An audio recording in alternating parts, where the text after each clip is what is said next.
অবশ্যই আপনারা অংশগ্রহণ করবে 5 মিনিটের জন্য সীমাতে 5 মিনিটের মধ্যে। আমাদের দাবি মানতে হবে, কোঠা বাতিল করতে হবে, আমাদের মেধা যাচাই দিতে হবে, আমাদের দাবি মানতে হবে, মানতে হবে, মানতে হবে।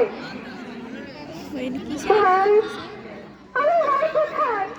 আমার ভাইকে আমার দিয়ে গেল। আমার ভাইকে তোমরা ফিরিয়ে দাও, কেউ কেউ আছো? আমার ভাইকে তোমরা ফিরিয়ে দাও।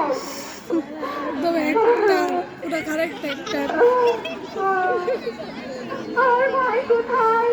ওরা দিয়ে গেল আমার ভাইকে। আমাদের দাবি মানতে হবে, একটা ভাই একটা দিন। আমাদের মন্ত্রী বিদায় চাই। আমার ভাইকে আপনারা কেউ ফিরিয়ে এনে দিন, দয়া করে আমার প্রতি আপনারা